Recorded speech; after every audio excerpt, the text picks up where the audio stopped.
Então vamos apresentar agora o circuito interno de um flip-flop, tá?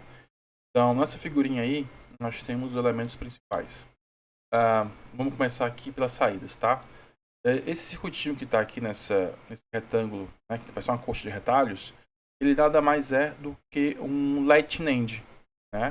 Você pode estar estranhando aqui porque eu tenho uma OU com as entradas invertidas, mas se a gente lembrar lá o teorema de Morgan, uma OU com entradas invertidas nada mais é do que uma NAND, tá? Então aqui é um Lightning End. Aqui eu tenho aquele mesmo circuitinho, né, do gatilho, quando a gente estudou o Lightning End com gatilho, né, que é o circuitinho que vai habilitar ou não a passagem dos sinais SC, no caso aqui, mas SR, para essa segunda etapa aqui, tá? O que é que ele mudou aqui para virar um flip-flop? Ele adicionou aqui um retângulozinho, um outro componente, chamado detector de borda. Então, o detector de borda é ele que vai transformar o latch em flip-flop, tá? Então, eu vou deixar de ser um circuito sensível a nível para virar um circuito sensível à borda, ou seja, só vai habilitar a passagem desses sinais de SC para o latch aqui quando acontecer um evento de borda. Como é que funciona? Então, eu tenho aqui dois exemplos de circuitos detectores de borda. Então, à esquerda é o detector de borda de subida e à direita é o detector de borda de descida. Então, o que acontece aqui? Ó? Eu tenho um sinal de clock, e aqui eu tenho uma porta inversora, então aqui vai ser o clock barrado, e eu tenho um I. Né?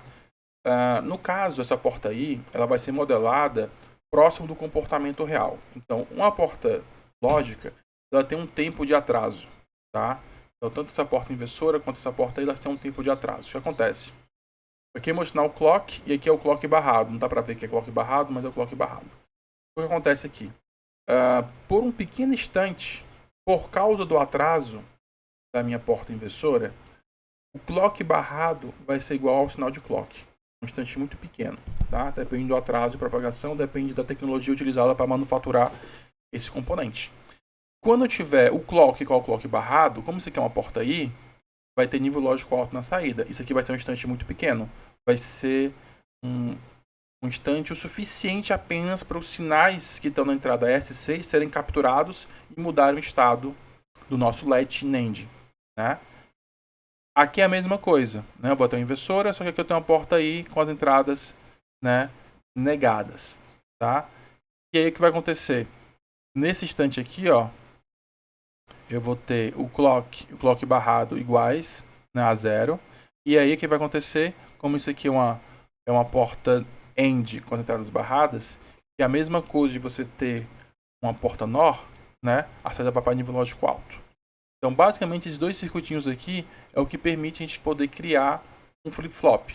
Tá? Então, basicamente, um flip-flop é um latch no qual, na entrada de clock, eu tenho um circuito que detecta a borda.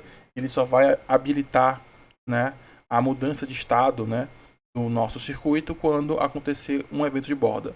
Seja borda de subida, seja borda de descida.